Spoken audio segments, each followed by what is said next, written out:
10, 9, 8, 7, 6, 5, 4, 3, 2, 1.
All right, ladies and gentlemen, welcome to the Wrestle Talk Podcast, episode 530. We are having some major technical issues tonight, but y'all bear with us. And as they say, regardless of what goes on, the show must go on.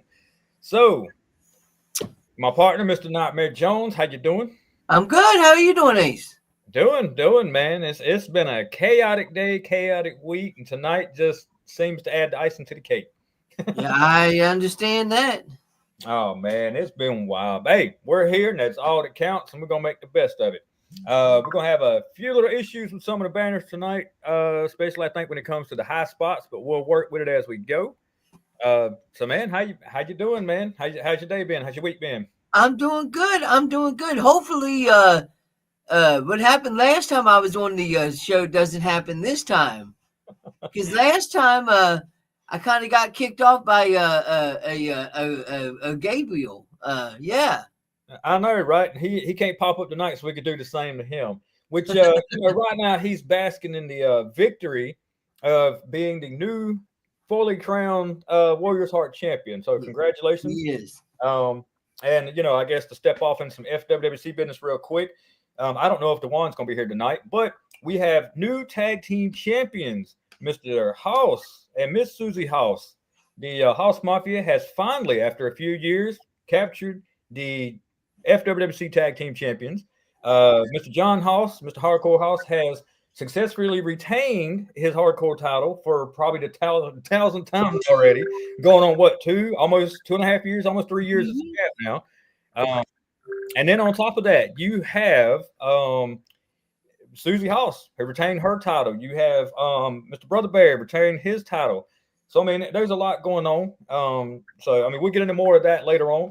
So man, what do you think about Survivor Series, man? Like I thought that Survivor Series was a good pay-per-view as it always.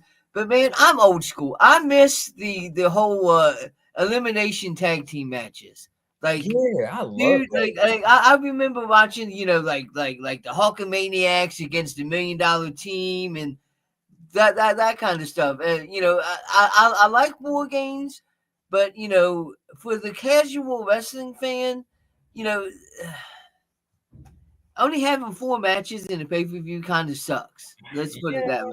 And honestly, they really wasn't that good. So before we go any further, before we get too lost in conversation, you want to read out the sponsors? I'll throw up the little deal here. And absolutely.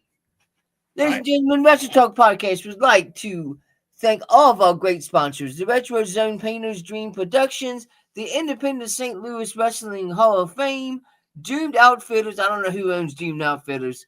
World Domination Wrestling Alliance, and the FWWC, the world's premier fantasy wrestling group. Hopefully I did a good enough job for you. Oh, man, that was awesome. Gotta love it. Now I'll let that run for a minute so everybody can see it. I know we're being joined by quite a few. Not sure who all is going to pop in and pop out. We are supposed to have a guest. I'm not going to announce who it is or say anything about that because I want to keep my fingers crossed. And if something happened to where he can't show up, hey, we're still going to roll on with it. Yeah. But yeah, so with the high spots right this minute, we are a little lost on the high spots. We'll get those pulled up. Like I said, we're running into a lot of technical difficulties. I mean, that happens with technology, man. Nothing's pen and paper no more. So about Survivor Series, let's get into this whole mystery. Do you think that's played out? Because that's kind of where I'm getting at, this whole masked person when it comes to interference, when it comes to wrestling, it comes to running in on the matches. I think it's played out. I think it's really stupid. If you're going to come out there and you're going to make an impact, just show who you are. Go out there, jump on them, squash them, make your point, and be done.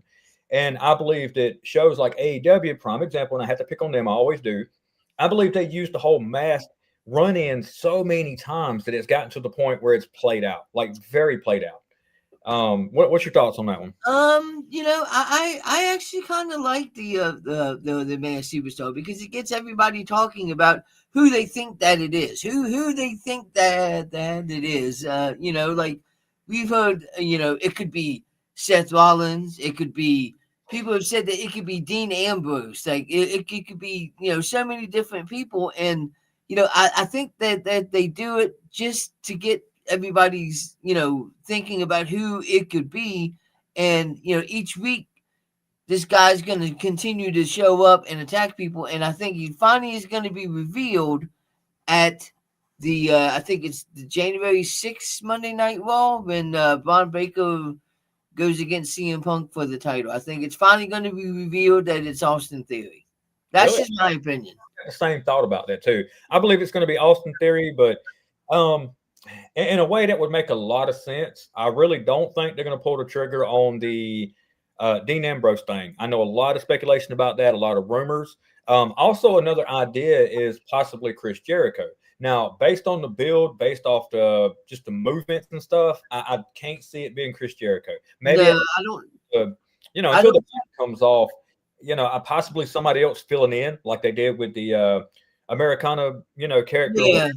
But I don't see it being Jericho. And if it is, it ain't him now. You get what I'm saying? It's just somebody as a filler until he shows up. Yeah, I don't see Chris Jericho being able to climb the cage that fast. And obviously it wasn't Seth Rollins because he just had shoulder surgery and he wouldn't be able to climb the cage that fast. But if you remember, they had a masked wrestler at one point, and they had multiple people playing this masked wrestler so that nobody knew exactly who it was, and then they finally revealed who it was, but they had different people playing that character so that it threw everybody off. So that's what they're trying to do.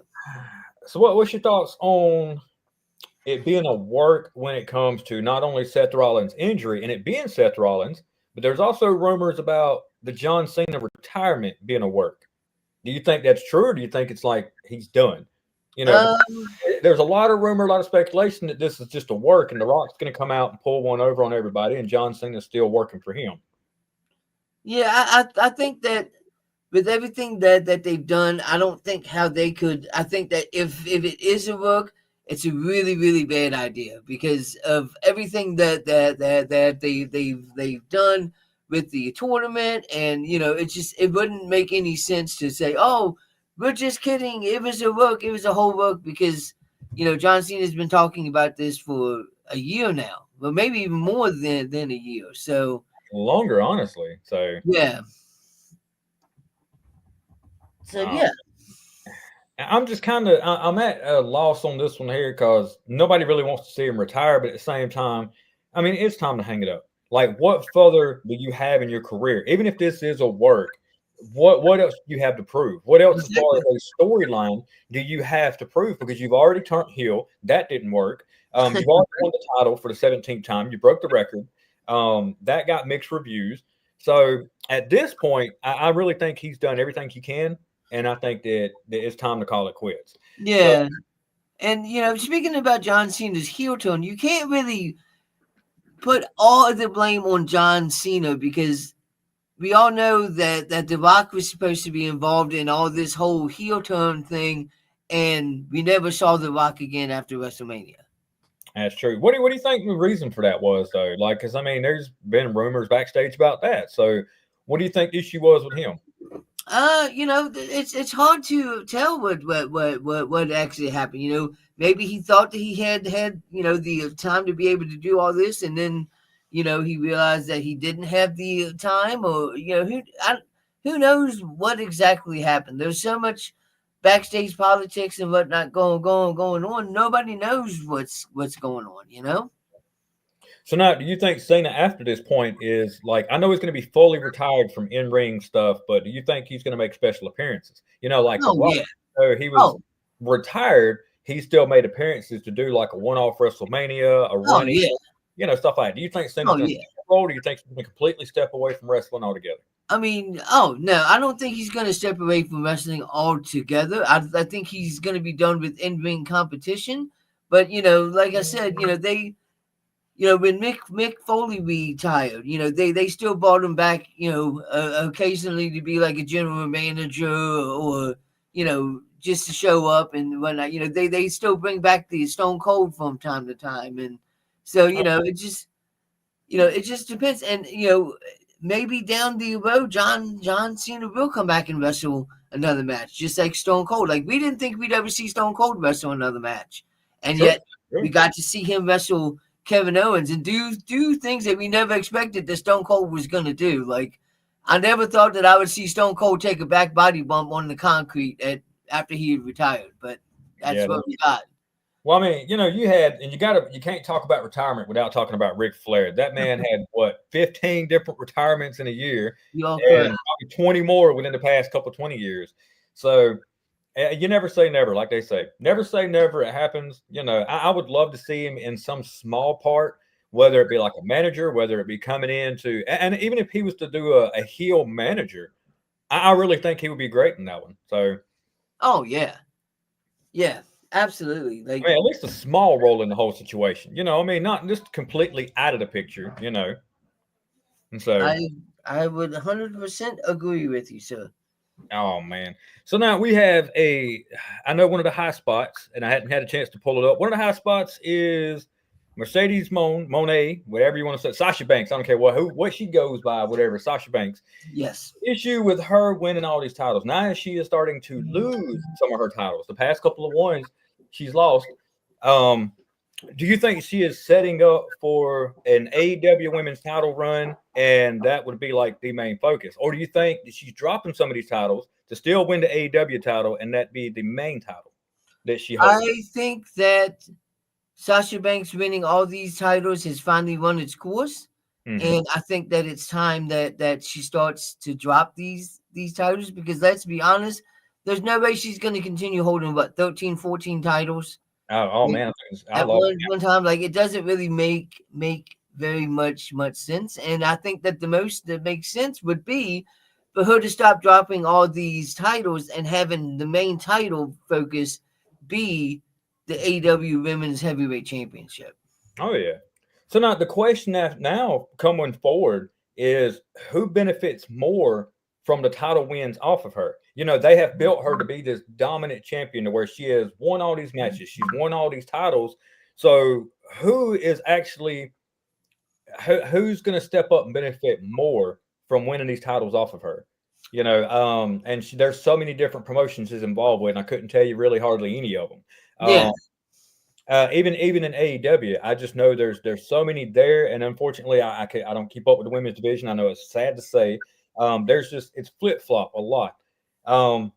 What promotion, in other words, I'll put it that way. In general, what promotion benefits more off of her losing these titles? Well, you know, she just lost the Ring of Honor TV title, and that's something that a lot of people have been talking about. So, you know, that, you know, just the fact that she lost the title already has people talking about it. So, you know, it's, you know, anybody that is looking for a big promotion and beats her for one of those titles, it's going to benefit them 1,000%. Like, you didn't hear about Sky Red or whatever her name is that beat her until, you know, much about her until after she beat her.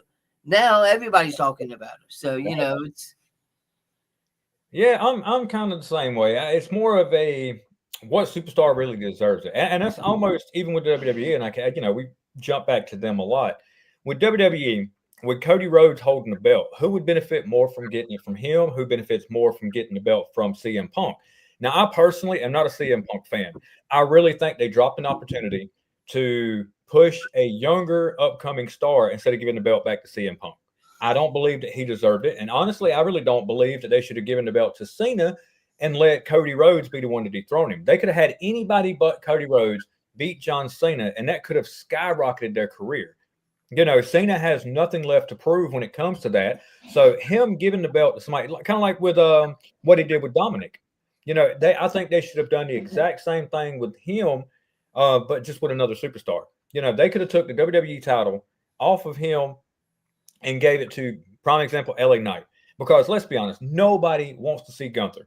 I love Gunther to death. He's a great talent. I don't believe he's the one that needed to take on John Cena in his last match. I think that's a joke. And I believe that LA Knight should have been the one that match, and LA Knight should have been the one to really step over. Even if he would have took the title off of him, the Intercontinental title, I think he would have been the one, should have been the one to wrestle John Cena in the very last match. Okay, so my question to you is, who is more believable to be able to beat John Cena, LA Knight or Gunther? Both. I mean, because when you really think about it, LA Knight and he's always been compared to like The Rock, a mixture of The Rock and Stone Cold. You know, and he has that persona. Them two already have a unfinished history together. You know, remember when they was working together at one time? You know, they had that few little matches where they was a tag team, a few little deals where they had the run-ins. They had that already established. Like, okay, yeah, we're going to face off eventually. Gunther has had no interaction with John Cena, no history with him, and all of a sudden we're supposed to believe that he's supposed to jump into a match with him and beat him. And I'm not saying that he can't. I'm not saying that his character is not built to where he could just dominate Cena and be done. But LA Knight has already built his point himself in that stardom, and the crowd has already responded to this already, and that makes a huge difference. The crowd wanted LA Knight. You could tell in the arena that night. You could tell when Gunther come out, you know, yesterday trying to talk. The crowd does not want Gunther. They wanted LA Knight. And I really think that was a situation where they pulled the trigger on the wrong one. And I believe that LA Knight should have been that person, because that would have been a bigger match. You know, we're not looking at somebody who can beat Cena. A lot of people can beat Cena, but what is the bigger outcome? What would have been the biggest attraction for his last match? LA Knight, hands down, not Gunther. I mean, yeah, this is something I guess we're just going to have to disagree with, because I believe that Gunther is the perfect opponent for John Cena, because John Cena, you know, he's wrestled the likes of like Rusev. You know, he's used to wrestling these big guys, and you know that's what Gunther is. Gunther is this monster. You know, he retired Goldberg, and now his mission is to retire John Cena. Like, that's the whole thing about Gunther going up against John Cena, is his mission is to be the one to retire John Cena. Not only does he want to retire John Cena, but his mission is to make John Cena do the one thing that he's never done, and that's give up. Yeah. You know, I'm trying to think, you know, of a better opponent outside of Randy Orton. You know, me personally, Randy Orton hands down would have been my first pick because of the history between him and John Cena. Obviously, they don't have any plans for Randy Orton, and I think they're wasting. And you know, you really don't know what's going on behind the scenes. It could be that Randy Orton is wanting to take some time off, take a lighter schedule. You never really understand, you know, what creative is thinking and what the actual talent is thinking. So I don't know really what's going on with Randy Orton. Randy Orton could have opted out of that match. Do you believe that they are trying to make Gunther this era's version of Randy Orton with the legend killer type persona? You got to think, I mean, he's already taken out, you know, Goldberg. He's taken out other stars that were considered legends in their time. Him going on, and we already know there's a good chance, like anybody that's going out of business, they're going to pass the torch. He's going to lose, obviously, you know, to Gunther.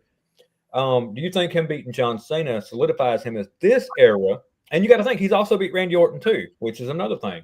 Do you think he is this version of the Legend Killer?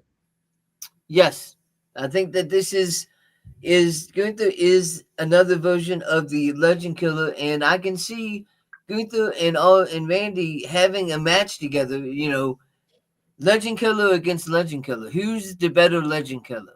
Yeah, and you know the sad part is Gunther's already got 2 wins on him. you know, and I like Gunther, I really do, as far as them pushing him. I just in this situation, I think I'd have took it a different direction on that one.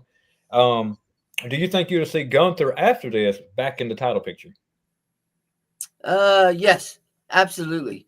I think that this, if he beats John Cena, that this solidifies his, you know, as a contender for the champion. But then that means he also has to face Braun Breaker, because let's be honest, Braun Breaker is probably going to become the new heavyweight champion. Oh yeah, hands down. I That's think something. Do you think they're pushing that too quickly though?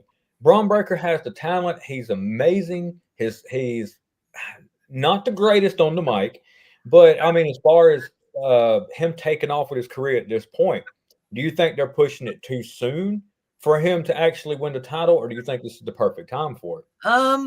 I think he's already won the NXT championship, and I think that he's got a good possibility of winning this championship. And with having the vision behind him, that also helps him out. You know, I mean, he's got Paul Heyman with him. Like, Paul Heyman can push anybody to the moon, whether they deserve it or not. And you know, this last night, Bob Baker's promo was not that bad of a promo. It was a pretty good promo. He said a lot of things about CM Punk, and you know, he shocked a lot of people with some of the things he was saying. And you know, I think that the whole plan all along was to have CM Punk win this title so he can drop it to Braun Breaker.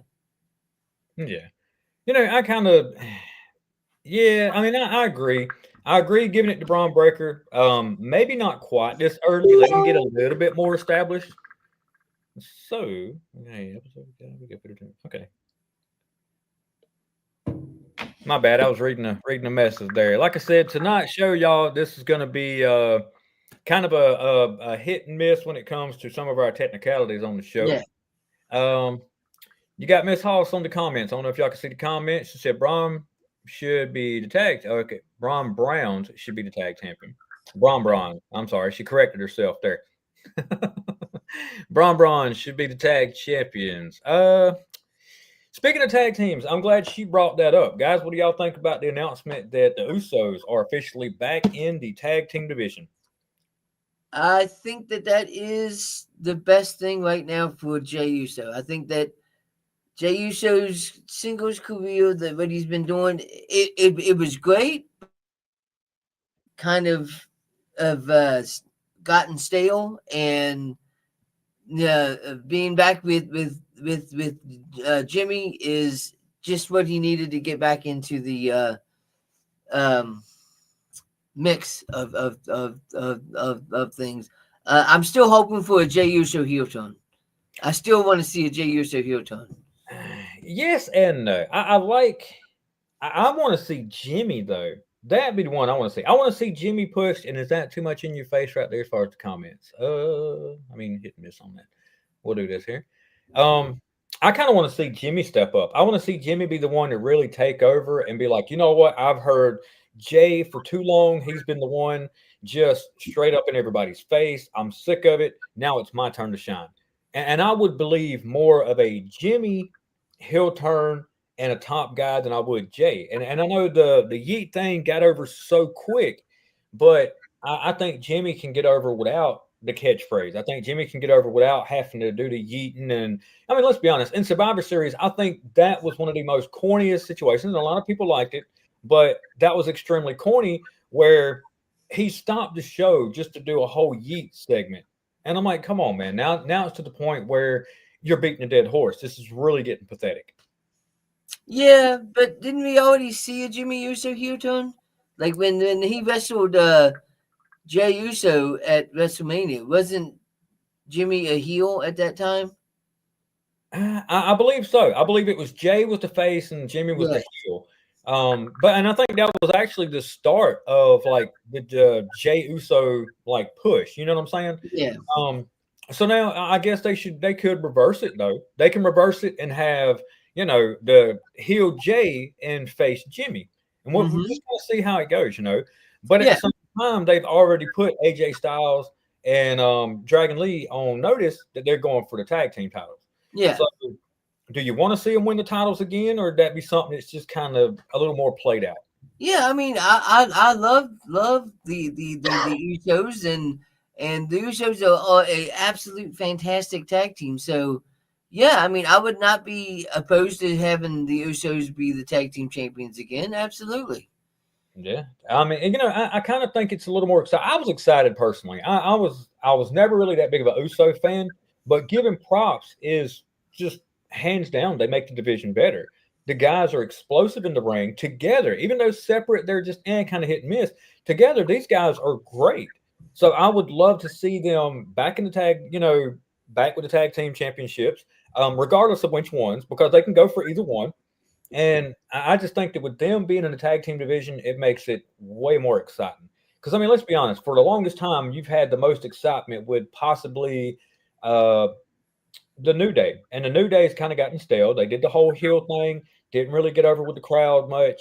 AJ Styles and Dragon Lee, yeah, they're over with the crowd. But, I mean, I think the biggest pop anybody's gotten or the biggest reaction is the Wyatt Six, you know. And I think they're a great team. But now let's put that up against like the Usos, somebody that's already established as dominant champions, and it's not considered like a joke, kind of like you know, kind of like the New Day's become. The New Day has been a little bit of a joke. They're kind of the butt of the joke here lately. So I would love to see the Usos against the Wyatts. That's kind of my dream deal there. Yeah, that would be a good match. The Usos against the Wyatts, absolutely. Oh man. So where does this leave like the bloodline though? Because I mean they have so much of that that's left unfinished, but then at the same time, do we really care for finishing that story? Do you think they should just say, you know what, we're done, we're not revisiting that, we're not opening it back up, let's just be done with it completely? Because you have Solo still doing his whatever you want to call that, the reject, you know, my family tree. Yeah. So and then you got the original bloodline. You got Roman Reigns still trying to act like he's the tribal chief. You can't be a tribal chief without the bloodline. So do you think that's something that is eventually going to lead to a reunion of the bloodline, or do you think they're just done with that story altogether, never open it back up, never visit again? I think that the bloodline has become overplayed. I think that the bloodline was great when they were doing it, but after so long, you kind of have to move on and figure something else out. I love the bloodline, and everybody was still chant what is the original type, the OTC. Yeah. The name. Yeah, they're going to continue chanting that, but I don't see the bloodline coming back. Yeah, I think it's done for. I really do. And honestly, I think a lot of that has to do with Roman Reigns. I don't believe that, and whether they say it or not, and they may not, I don't believe Roman Reigns physically is to the point where he can compete like he used to. I know he was in remission a little while back. There was rumors that there was a possibility that his health is declining. If you watch some of his interviews, you'll notice that he's in a doctor's office a couple of times. And if you catch him, you're just like, wait a minute. Now they'll catch him, backstage at different little deals, but he's either at a doctor's office. There's been times where, the internet, they catch everything where he'll have something like an IV. I think there was a picture of something like that where, so I don't necessarily believe that he's going to be competing much longer. And I hate because I believe there's still a lot for him as a character, as a person that can do in the business. I was never really much on the Roman Reigns train. I didn't want to jump on board, and I really still not much of a fan. Huge respect for him as a person, though, as a character, what he's done. And, I may not like his persona as far as just the persona. You get what I mean? I don't like the tribal chief. I never really got into it. As far as Roman Reigns, gotta love the guy. I just don't think that at this point he might be to the point where there's not much left in the tank. And so go ahead. We've definitely seen a decline of Roman Reigns. Like He's not wrestling as much as what he used to. You know, he's you know, I don't want to see Roman Reigns go for the title again. I don't want to see Roman Reigns against Cody Rhodes again. We've already seen it. And, you know, there's really nothing else that they could bring to the table that we haven't seen yet. Yeah. No, I mean, so unless somehow he continues to be aligned with The Rock and we see The Rock more, but I don't know. Yeah. Now, my thing now when it comes to like what's left in the tank, you can't go without mentioning CM Punk. You know, how much longer after he loses this title do you give him? You know, because he's not a young guy anymore either. I mean, he's up there with John Cena, and he's up there with, you know, these older wrestlers that was from that era that has already retired. And he's like one of the last ones. And unless they bring back like Chris Jericho, unless they bring somebody. Ooh, now this is a good question. Good question. What if Roman Reigns brings back the Shield in 2026? Good question. But what purpose would it necessarily serve? Like say if they brought back the Shield, I would love to see that for a nostalgia reason. What purpose do you think that will serve if they did, though?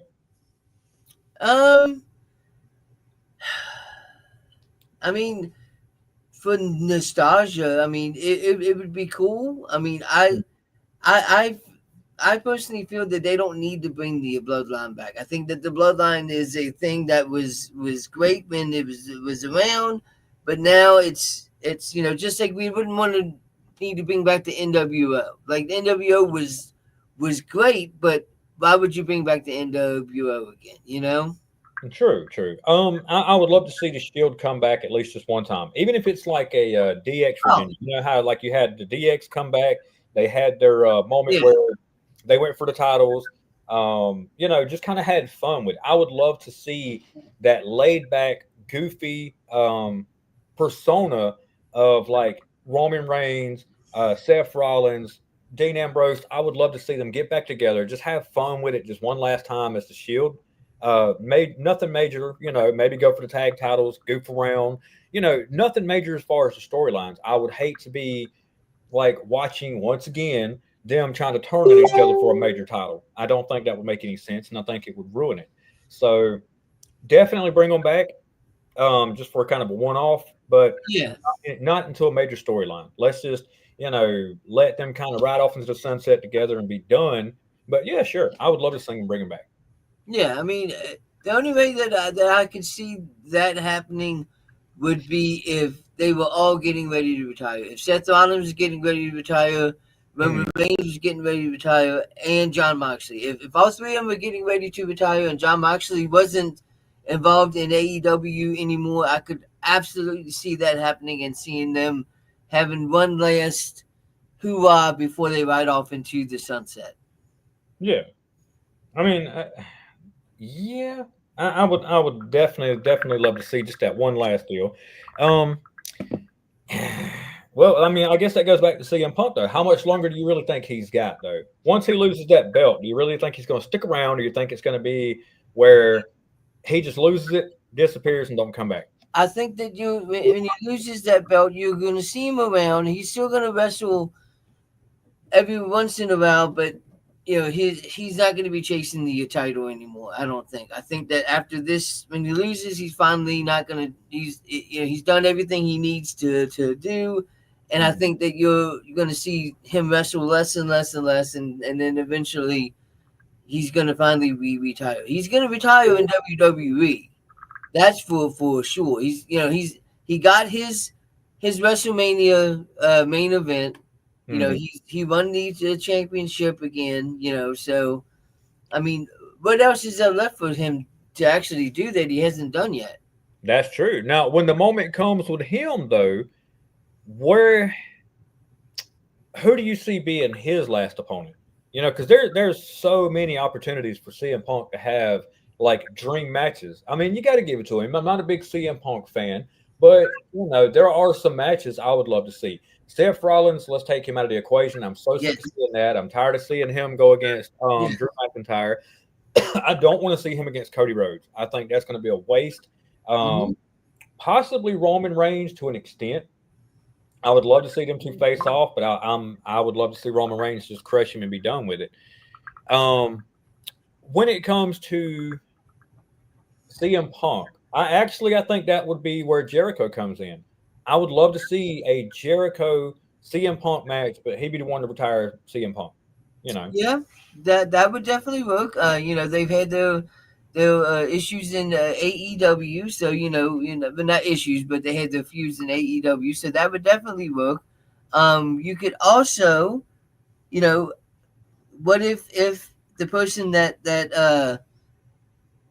ends CM Punk's career is the one and only LA Knight?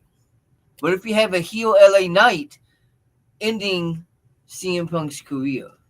Now that I would pay to see. I would pay to see that just for the simple fact that I would love to see LA Knight do anything when it comes to, not only getting that spotlight, but just ending the career of CM Punk. I think that'd be a lot. And that's another thing with with LA Knight though. What if all this loss? Because let's be honest, the man's on a losing streak. They have really dropped the ball. But everybody's looking at it from that perspective, and they're not looking at the fact that okay, well maybe, just maybe, they're waiting to push him for something else. Who's to say that LA Knight's not fixing to win the Royal Rumble, go on to main event WrestleMania? Because let's be honest, man. Everybody has those little streaks before, they take off. They lose a few, and then bam, they take off. So what if this is that era where LA Knight's just paying his dues, and then boom, he explodes, wins the Rumble, wins WrestleMania, and he's the champion going into next year. Exactly. That's one thing that they could definitely do. I've heard rumors that maybe Sami Zayn's going to be in the Royal Rumble this year. Where's he been at anyway? Like he's just they were running a angle where he was injured and he wasn't able to compete, and he had a feud with the My Family Tree, and I think that they had a match going into Survivor Series, not actually on Survivor Series, but the SmackDown before Survivor Series, I think. And then I don't know what else they're going to be doing with Sami Zayn, but who knows? Maybe we'll see a heel Sami Zayn again. That's true. I would love to see a huge, if they bring back Austin Theory, and I believe they should. He's on that LA Knight level when it comes to just. Come on, the fans were getting behind him. Before he disappeared, the fans were getting behind him tremendously. Yeah. So I think they should have an angle to where you have LA Knight, Austin Theory, either as a team together or against each other going for a title. Now, that would be just epic. I believe that them two have that more modern Cena Punk kind of situation, Yeah. I definitely agree. That would be a really good match, I think. I agree. It would be a great thing to see LA Knight and Austin Theory as either tag team or rivals. I think both of them are great on the microphone. So yeah, why not? Yeah, that'd be something different there now. He says, hold on. Let's see. We got this. What if John Cena wins the Royal Rumble? That would go against the whole John Cena retirement thing. Like if John Cena is in the Royal Rumble, then that goes against his whole retirement. And what is the point of this Saturday's night's main event of John Cena's last match? True. Why retire him if you're just going to bring him right back and win the Rumble and have him back in the main event of WrestleMania? Yeah. That just kind of drags it out. It really does. It's almost like that feeling of when The Rock come back and face Cena the second time. Way too predictable. And honestly, it was just like you already knew if he come back, he wins. John Cena won the Rumble, got the title, and then all of a sudden it's like, okay, now we see where this is going. And I think a lot of times when they do that, they give away the story and it takes away from the hype of the story. Even though it was a big match and everybody wanted to see it, nobody really wanted to see round two. And then if you're gonna do it kind of like you had the Shawn Michaels Undertaker match. You know, the first one leading up to it, you're not gonna top the storytelling. You're not gonna top the emotions that went into it before the match, during the match, even after the match. That was just a lot of that. That was amazing storytelling. That was something that you're probably not going to see for a very long time when it comes to the storytelling. They come close with the Cody Rhodes deal. Cody had some of the best storytelling as far as to finish the story deal. I think it's very well overplayed, honestly, at this point. Okay, you finish the story now and get lost. So if they do it and they turn around and do it the right way, I believe that the winner should be somebody completely unpredictable, somebody just out of the blues. And if they bring back, say, prime example, if John Cena was to come back and have this one last match at WrestleMania, which I hope you don't, I think it should be a spare of the moment kind of story, something where he just makes an appearance and says, "Hey, you know what? I got unfinished business with you. Let's roll with this." You know, I believe that Cena can take anybody, just like he's proven before, in a very short time frame, and make that a believable story. You know, just having his name on it. Like prime example, Undertaker. You know, the Undertaker, all he had to do was just pop up. Bam. That story was already told. You didn't have a backstory. You didn't have anything to go on other than the fact that Undertaker was there. And I believe that Cena at this point is to the point where he can do that. Just namesake alone. Say, you know what? Yeah, he's going to pop up, do this match. You don't necessarily have to have a backstory. Or even Triple H. Maybe, God forbid, if that man can still wrestle, I would love to see that man wrestle until he's 90 years old, you know. Randy Orton, same way with Randy Orton. I don't believe that Randy Orton really necessarily needs too much of a backstory anymore. I believe Randy Orton point in his career where you could just say, "Hey, you know what? Okay, you got Mr. Jimmy Harris Sr. Good evening. How you doing?" But I believe that he is at the point where you could throw him with anybody and just him roll with it. And honestly, I would like to see Randy Orton win the Rumble. I really do. I'm a huge Randy Orton fan. I honestly think, in my opinion, that he is probably going to go down as the greatest of all time. When you look at the, and I know John Cena at this point, when you look at like his accolades, whatever, okay, fan base. But when you look at pure out longevity, you look at what he's done in different eras of wrestling, been able to adapt to each era. You know, he went from learning with the best, with Ric Flair and Triple H and all them, to surpassing them in that era, hanging with guys like John Cena, CM Punk, AJ Styles in that era. Okay, then he steps into a completely different era with all these new guys, and he's doing just as good. He hadn't missed a step. He slowed down. Even after his surgery, he come back bigger, better, just as good, and gets like the same reaction, if not more of a reaction now than he's ever gotten. So I believe that hands down, Randy Orton will probably go down as one of the greatest ever. You know, so I believe, you know, give him another run with the belt, you know. Yeah. I could see Randy Orton getting one more run with the title, but my question is if he does, who's going to beat Randy Orton for that title? That's true. I would like to see him be the one to retire with it, though. I mean, if anybody's actually deserved it, if they're not going to give Randy Orton the record, which they've already given to John Cena, let him be the one to win it and then retire. Just like, you know what? I won the belt. Nobody can beat me. Bam. I'm done. And anybody, if anybody could pull that off, it would be him, because, you know, he can go both ways with it. He can go as the heel or he could be the face. And people still, it would be believable for Randy Orton to take the belt and say, you know what? I'm done. I don't need to lose it. I'm out. You get what I mean? So I believe Randy Orton, if anybody's going to do it, I believe he would be the one to pull that trigger on. You know, oh, God, I thought back then they was going to do it with Ric Flair as a kid. Man, I remember when he won it like the 10th time, 11th time, 13th time. And, you know, I was thinking any time now, this man's going to take the belt and just leave and retire and he'd be good. Yeah. So, Mr. Wallace says, Randy Orton started in Southern Illinois Championship Wrestling in the year 2000. He has gone very far in WWE, and I agree with Ace about winning the Rumble. Yeah, I mean, it would make sense. Like, I mean, because that would put him at 15. Okay. And that's good enough. You know what I'm saying? Not saying anything from there as far as like he don't need to break the record, but at this point, I don't believe that he really needs it in his career. You know, he's gotten to the point where his accolades are good enough to where, okay, I don't need the record. Just let me just take the belt and be done, you know? Yeah. I see where you're coming from. 100%. I see where you're coming from. Oh man, I tell you now, just straight up, if they ever just crossed over, got rid of that little forbidden door thing, I would love to see MJF come over in the WWE and face off against like LA Knight. When I know AJ Styles, I think he's done. I really think once the tag team belts are done, I think this is the last year or last little month for AJ Styles. I think his next match is what next week after. I think they haven't really officially announced it, but I do believe that there's rumor that he's not going to be here much after the first of the year. Who's to say MJF is not going to be the one to come over and just say, hey, you know what, CM Punk, we got unfinished business over here. Bam, we're done. I believe that would be a great storyline. Yeah.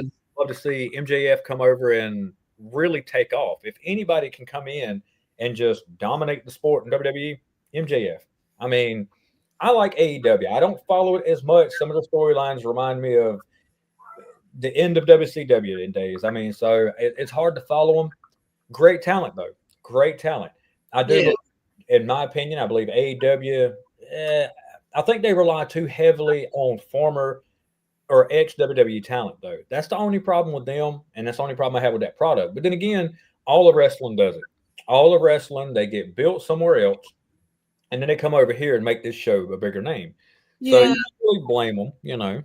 I like AEW. I think AEW is a good wrestling promotion. The only thing my only gripe about AEW is it seems like almost every match has blood in it. Like, and I'm a type of guy, I think that blood needs to be something that is like should be saved for like the end of like a feud. Yeah. Not like the one of the last pay-per-views you had 3 or 4 matches that they had blood, like the Samoa Joe and Hangman Page match. The referee had blood all over his shirt, like Samoa Joe was covered in blood, and I'm like when you see blood so much, it gets it kind of gets old.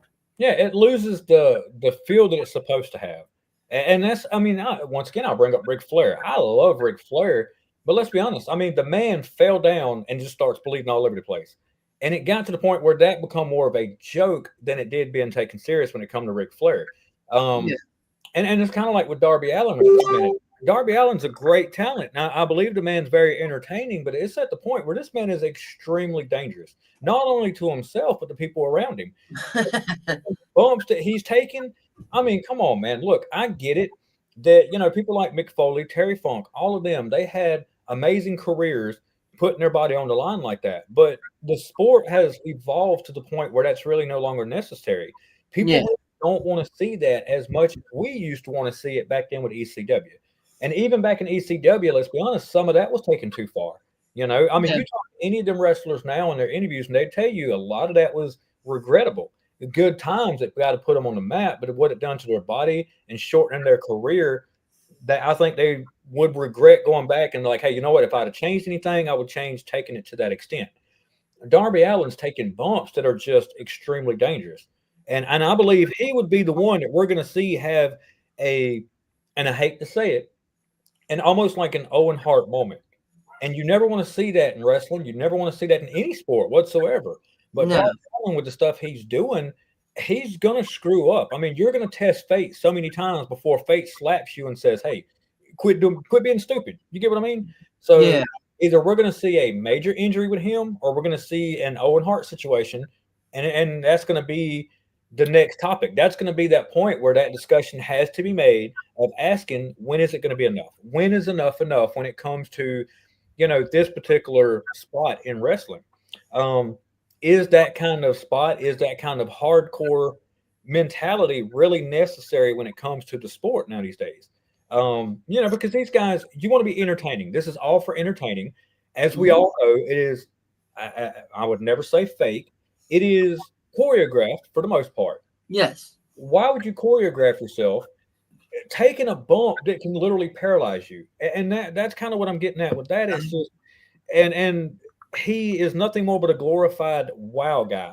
And anybody that's been in it, you know what I'm talking about, he's a wow guy. He wows the crowd But every match is like, now you're expecting something different. How can you top the stupidity of the last match? Well, you do something even dumber. So eventually you're going to test those boundaries and you're not going to be able to do it no more. I And agree. understanding whether he's facing some kind of personal demons inside of his head, and he just says, "Hey, this is the only way I can get it out." And I will be the first to relate to that. I really did. After my wreck, I had a lot of grief, a lot of issues, a lot of problems. I thought I'd get right back out there, and when I was in the ring, I volunteered for every stupid bump, every stupid match that I can get into, all because it was a coping mechanism. Like a very self-destructive, let me Yeah. just push myself to the limit. Let me just feel something. You get what I mean? And so I Yeah. had my reasoning for it. And maybe that's something that nobody knows. So that may be something that he can be going through that nobody knows about. And you never know about stuff like that. It's all up to them. But Yeah. and that's even with the kickouts. We're talking about stuff that's just overplayed, and I'm so sick of seeing 5,000 kickouts in a match. Yeah. It's something that just, and we've discussed it on here several times, but it keeps happening. Like it's a topic that is steady being discussed all over the place because you would think that they would pay attention to the internet fans. You would think that people would say, "Hey, you know what? We see the internet fans. We see that this is something that's just really not working anymore. People are starting to really criticize it. Let's knock it off." They're not. They're continuing to do it. So it's like, okay, do you take finishers serious anymore? So Right. I agree. all I right, so agree. Yeah, we're I've seen talking Darby to Allin take some pretty gnarly bumps, and I'm like, that's killed him. Like I've seen him do spots like the coffin drop off of the top rope onto the steel steps onto the outside of the ring. The blood and guts match where he went through a flaming table and like in slow motion, like he actually was on fire, and yeah, like it's just. But it's also, this is the same guy that climbed Mount Everest.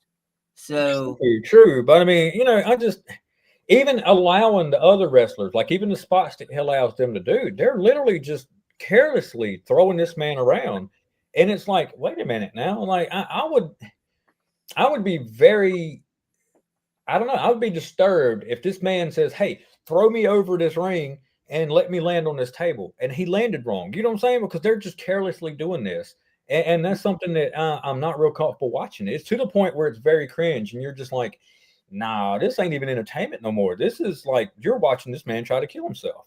So it's exactly. not even entertainment anymore. Um, so I'm mixed on that right there. There's spots where it was very entertaining when I was a kid, Yeah. and I feel the same way about some of the what they call it, off the top move, luchador style.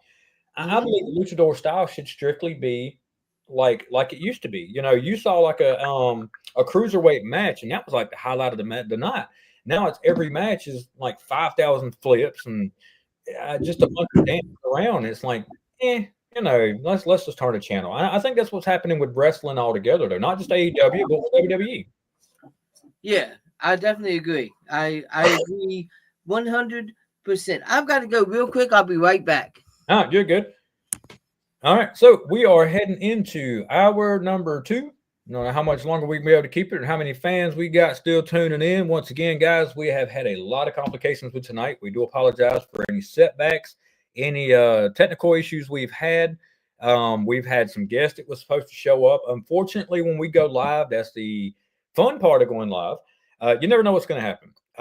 Guys that are guests that are supposed to come on, we understand. We do. We truly understand that people have a family. People have jobs. We understand that people, stuff happens. That's just the beauty of life. Stuff happens. Unfortunately, it puts people at a last minute spot, puts them on the spot, and we have to work with what we got. So tonight we have really just kind of flew off of anything we can grasp at.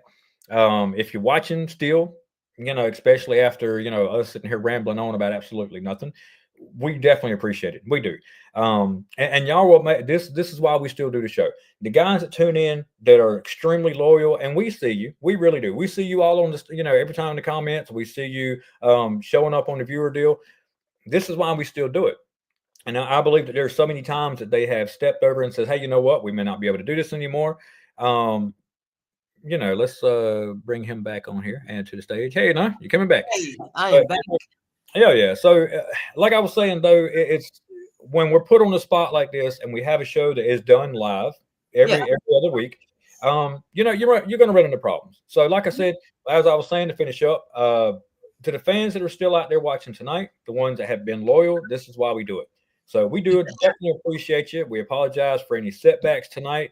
Our guest obviously had something come up. We don't know. We don't want to pry into his personal business. We'll probably find out after the show. Hopefully, because I hope the man's all right. You know what I'm saying? You never know until afterwards. So it's kind of scary when somebody don't respond.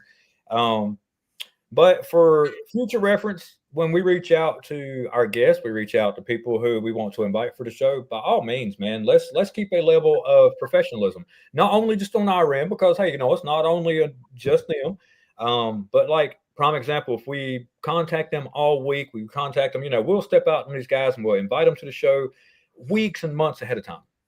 We'll set a schedule, set a time, and be like, hey, if you can't make it, let me know ahead of time. And a lot of times we don't know until the day of, sadly, sometimes 5 minutes before we go live, who's going to be on and who's not. And we don't know who's going to run the board. We don't know. There's a lot of stuff. And it's the beauty of going live, obviously, because anything can happen. But hey, like I said, the show must go on. We make the best of it. So this may not be, a 5-star show tonight, but tune in next week and I guarantee you we'll have it put together a lot more and it'd be an even better show. A lot more organized for sure, because I think we have all learned our lesson tonight on what we can allow and what we can't allow. Yes. Especially with the board. I think a lot of us are trying to learn it. I know that we have relied heavily on a few people, and it is slacking. I'll be the first to admit I really didn't want to try to learn the boards because I thought it was too complicated. I'm like, nope, we got people to do that. Well, in the case of an emergency, hey, we've learned we really didn't have a whole lot of backup. So and it happens. So I think going forward, we definitely want to get to that. So FWWC, we're going in hour number 2. Let's get into some FWWC news. We had End of Days coming up. End of Days is over. Like I said earlier, we do have new tag champions. We have a new Warriors Heart champion. And we have some FED news. Let me get to this right here because I do want to pull that up. I don't want to exclude them. If you have not paid attention to the FED, Season 3 is coming to an end.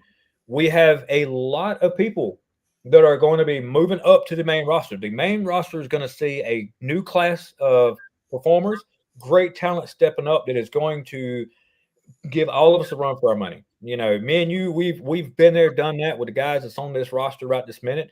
And I think it'd be great to see some new talent. I'm excited. I've had a chance to work with them. I've had a chance to step down into FED, go toe to toe with some of these, and I got to admit, man, they gave me a run for it. So we will announce the date for FED Final Stand, and this is going to be their end of the season deal. But it's going to be a fantasy crossover match. We're going to have people from the FED stepping over, taking on an opponent of their choice from the main roster. So I don't know how much I'm going to be able to announce on that one, but I'm just going to let you know that is the matches I believe are already set. And I'm looking forward to that. I don't have a card for it quite yet, so I don't want to jump ahead and something come up and that not be the case. But FED Final Stand, when they set the date, you're going to see fantasy matches of FED against the main roster. Yep.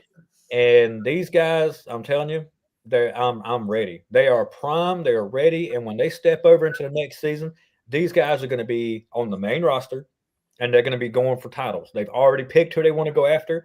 And I'm going to go ahead and tell you, ain't none of y'all safe. Whether it's your new Warriors Heart champion, tag team champions, none of y'all are safe. So even me, I've had my tie-in with it. So, me and you might have had our issues in the past, but I think in this situation, we're going to have to kind of stick together and make sure that me and you are still relevant compared to these guys. Yeah. So, but I agree. Heading into our next season, what are you looking for in the FED outside of, I guess, title matches? I know everybody says, hey, I want to go for this title. I want to do this. I believe that you have something coming up major when it comes to what a possible title opportunity. Where do you see yourself coming into this next season of FWWC?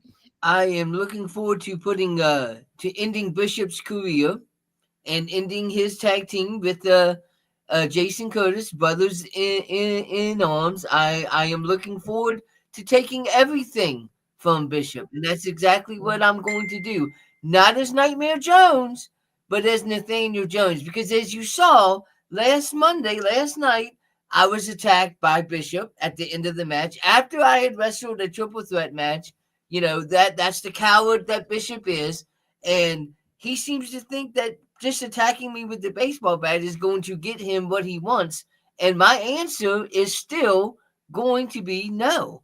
You don't get to face Nightmare Jones. You are going to be facing Nathaniel Jones. So now, give me a little background on this, because I'm intrigued by the story. This is something that I've been trying to follow, and y'all just completely took me off guard with what happened recently.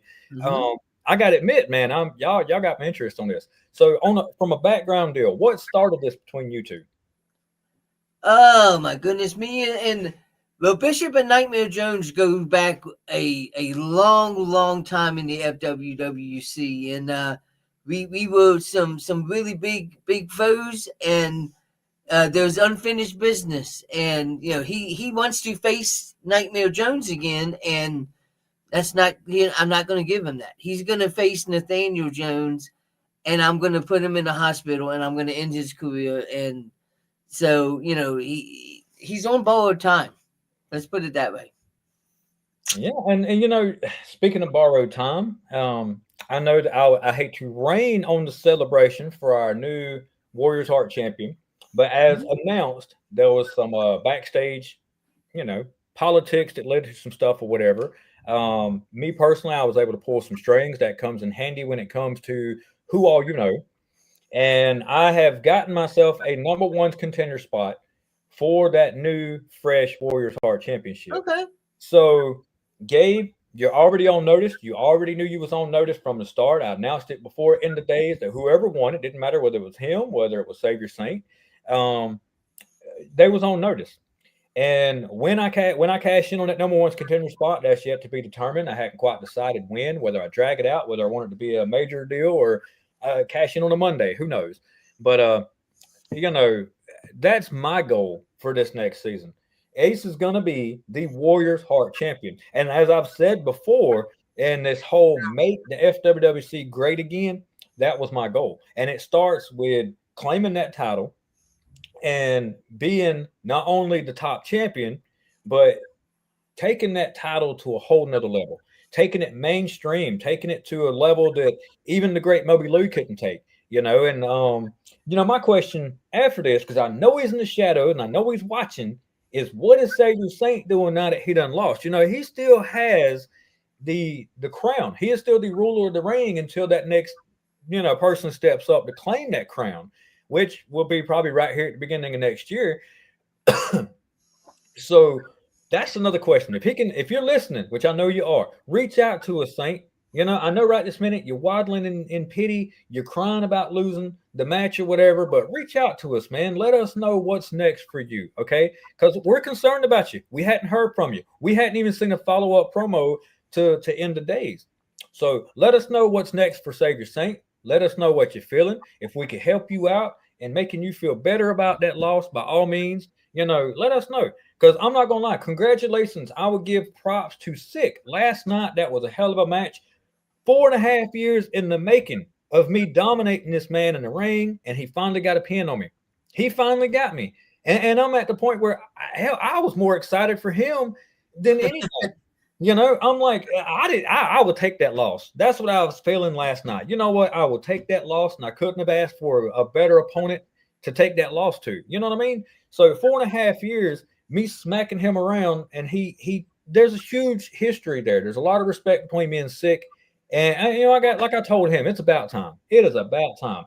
That right there shows me that not only is he capable of adapting, but he's capable of, just stepping up his game and becoming something different than just the typical. Because for years there, it was like, okay, yeah, you got another typical match between Ace and Sick, whatever. We know how this is going to turn out. You get what I mean? Last night, he went above and beyond, and I'm telling you, the man, it was an amazing match. He did great. So now he won't do it again, but last night he got it. All right, so I'm they're saying that the game show is about ready. Who I don't really sure who my opponent is right this minute. Do I have an opponent right this minute? Because I know I'm supposed to do a game show. I think that well, your opponent would have been the guest. Yes, would have been the guest. I know he. I don't know how we're gonna do the game show with us two.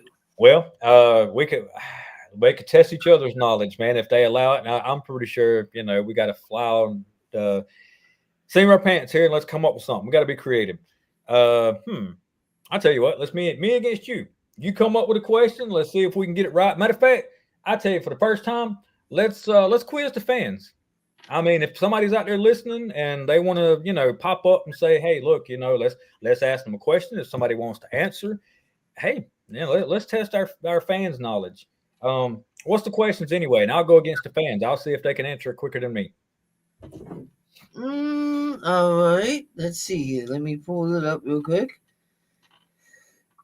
So tonight's Wrestle Talk Podcast Game Show Challenge category is family business. I'll give you the names of members of 3 famous professional wrestling families.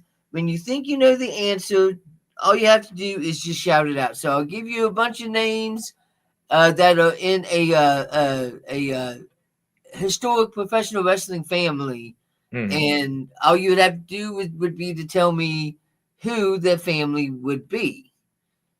I got you. So it makes sense. I mean, right? Yeah, and our guest ain't here, so like I said, let's test our fans. Let's see their knowledge in wrestling here. See if they can pop it up and say it quicker than me. All right. So the first question is Jack, Chris, Fitz, Mike, Ross, Marshall, Lacey, David, Kerry, and Kevin. Briscoe? Not the Briscoes. Not the Briscoes? Not the Briscoes. Oh, man. Name them out again. Name them out again real quick. Oh, we're going to name them again. Jack, Chris, Fritz, Mike, Ross, Marshall, Lacey, David, Kerry, and Kevin. I want to say either. Well, I know the Briscoes out. What, the Von Erichs, right? The Von Erichs, yes. Yeah. That would be the Von Erichs. If you have not seen the Von Erich movie, I would definitely suggest seeing that movie. That movie was a fantastic, probably one of the best wrestling movies I've seen. Yeah, it was good. I got to admit, I was never a fan of the movie The Wrestler. I for some reason I've seen it. I mean, I know a lot of people like died by that movie, and I'm it's not a bad movie. I can definitely watch it. It's not my favorite, but I can definitely watch it. Yeah, I think it's more. I think anybody else playing that part would have made it better. I'm just not a fan of Mickey Rourke for some reason. I think he's the one that just kind of, for me, it's his portrayal of it.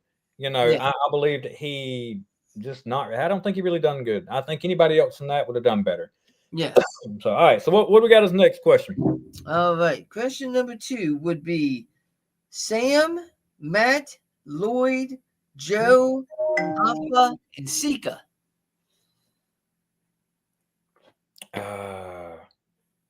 Let's see. Shango? No, wait. Man, hold on. Say them again. You had Sam, Matt, Lloyd, Joe, Alpha, and Sika. This one's got me stumped on here. What y'all think? Somebody in the crowd. What you got? So somebody in the crowd. If y'all could name that family, what's the family that he just listed out? Dang, man, I'm trying to think. It's right there on the tip of my tongue, and I just, for whatever reason, can't think of it. Shoot, what's the answer to it? It's the Anoa'i family. Joe would be Roman Reigns. That's right. What got me is he still holds a record right here in Georgia when he played with Georgia Tech. I like the guy. I really do. Just not really a fan of the whole tribal chief thing. I really wasn't big on that. But as far as Roman Reigns, I mean, come on, man. He played right here in Georgia. Got to give him a he played for Georgia Tech. I did not know that. Played Georgia Tech. Got a record still here in Georgia Tech. He was great, man. Great. people around here, when he was going off in the WWE, that was a big thing around certain areas around Georgia. They're like, hey, wait, he played here. You know what I'm saying? So we're like, heck yeah, that's our tribal chief. But yeah, that was pretty good. All right, so what else we got? All right, question number 3. Saul, Hector, Mando, Hector, Chavo, Gory, and Eddie. Oh, Guerrero. Yeah, absolutely. The Guerrero. When you said Chavo and Eddie, yeah, and it was Chavo and Eddie. It was amazing. And speaking of Eddie Guerrero, I was at work today, and we were talking about some tragedies that have happened in wrestling, and I'm like, man, I was watching wrestling when Owen Hart passed away, when Chris Benoit passed away, when Eddie Guerrero passed away. I mean, it definitely hits you, especially. But I would have to say that the biggest that I've seen people would be either Eddie Guerrero or Bray Wyatt. I think for me it was Chris Benoit. Good.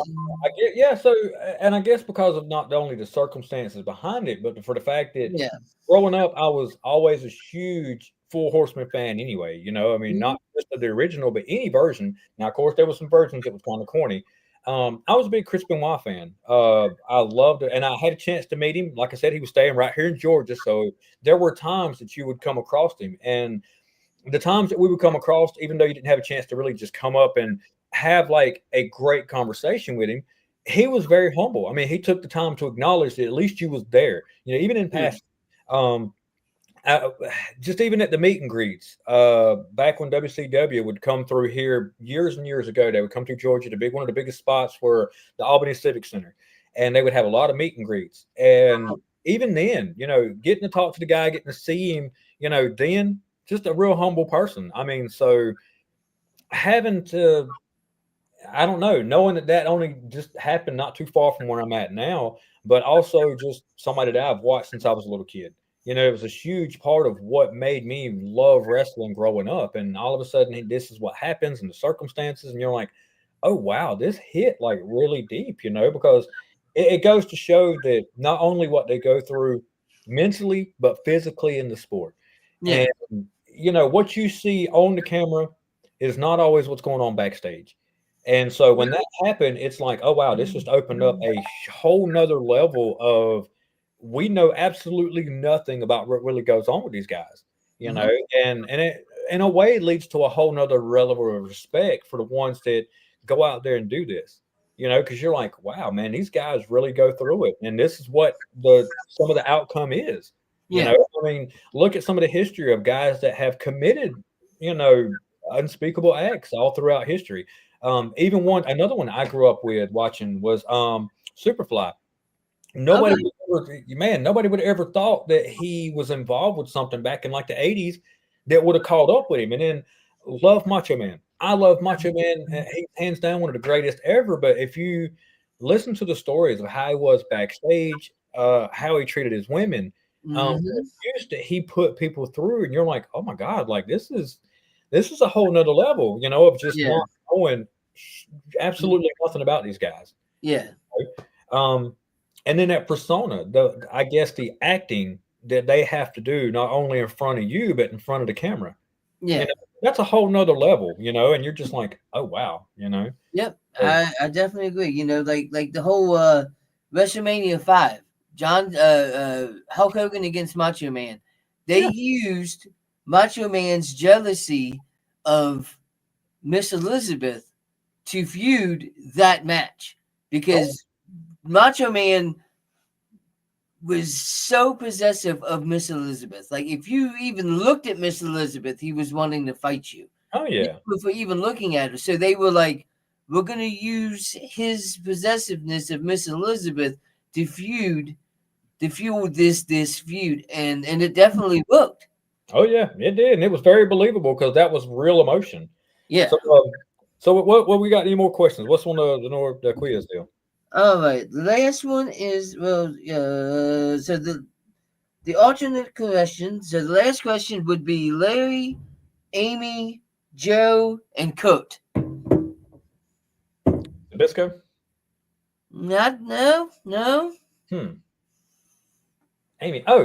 Shoot, man. Dang it. It's right there. I know it too. It's a perfect family. The Hennings, no.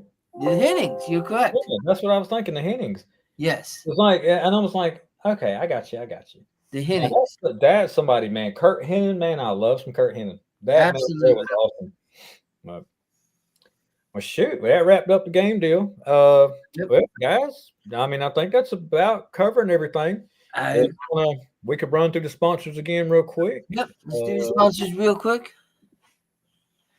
And guys, like I said, for anybody that has, let me cut these off real quick and go back to here, go to the banners. I'm learning how to do this. See, I almost got this. All right. Let me get to this one here. Uh-oh. Make sure I got the right one. Wait. Well, let me find it again. All right, so it's not scrolling for some reason. Once again, guys, we are going through some technical difficulties. Okay, here we go. All right, so we're going to throw these on here real quick, and we'll go through our sponsors. Mr. Joe, if you want to run it with us. The Wrestle Talk Podcast would like to thank all of our great sponsors: Retro Zone, Painter's Dreams Productions, the Independent St. Louis Wrestling Hall of Fame, Doomed Outfitters, the World Domination Wrestling Alliance, and the FWWC, the world's premier fantasy wrestling group. That's it. Well, guys, those that tuned in to this throw together show tonight, thank you for the support, guys. Like I said, this is why we do it. This is why we continue to go live, even if things are not going our way. Like I said, the show must go on, and that's something that we want to be dependable. Whether we've got it all together, I don't care if it's a good show, not a good show. At least we're going to be dependable. That's something we owe it to the fans. So for the guys that are loyal to us, the fans that have tuned in to every single one, regardless of how bad we put on a show tonight, I mean, this is why we do it. So, guys, thank y'all. Thanks for tuning in, and definitely get to see y'all next time. So, Mr. Nightmare Jones, appreciate you as always, man. All right. Absolutely. You all have a good night. All right.